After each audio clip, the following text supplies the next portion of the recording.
कहीं जड़े कहते जीवन में खुशी मागिले मिले ना कष्ट कले मिले। एनी स्टोरी में शुणा जाऊँगी आउ एक सुंदर कहानी। थरे जड़े राजा निज सैनिक मान शिकार बाहर आते बेले राजा शिकार रे बाहर किसी विश्वसनीय सैनिक आ साथी जाऊला गोटे हाथी जार ना थिला बाड़ा। राजा जीवन समस्त मूल मंत्र ताहारी मध्य निहित थिला। सेठाकार लोक यही कथा ही कहते शिकार पाई जिते बड़े बाहर कौन शिकार है संध्या हो गला तो महाराज कहले आज राति आम मैंने यहीठारे रही सकाळु सकाळु शिकार पाई बाहरी प्रतिथर हाथी को नहीं जाउथिले। यार एक कारण थिला कौन जंगली पशु बा जदि शिकार करिबा तो हाथी ऊपर लदी नहीं आसी। परदिन सकाळे राजार सैनिक माने हाथी को गाधोया पाई नहीं गले। जंगल मझिरे गोटे पोखरी थिला आ से हाथी गाधोया बेले ह्रद भितर अटकी गला। यापर सैनिक माने बहुत चेष्टा कले आप्राण चेष्टा कले किंतु हाथी को बाहर करि पारले ना।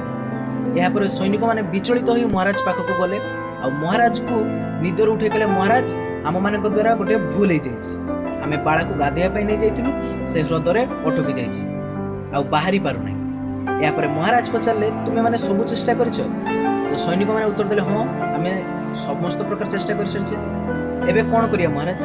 महाराज कहले जल्दी जाओ आउ आम मंत्री को नहीं आस से किछि बाट निश्चय काढ़ी। यहाँ पर मंत्री को डका गला। मंत्री आसिले आ मंत्री कहले महाराज एबे आपण चिंता करंतु नहीं एबे मु सब ठीक कर देबी बाड़ा बाहरी आसियो पूरा ठीक ठाक होई। महाराज मंत्री को बहुत भरोसा करथले तो तापर से कहले ठीक अछि एबे तुमे ए परिस्थिति को संभाळ।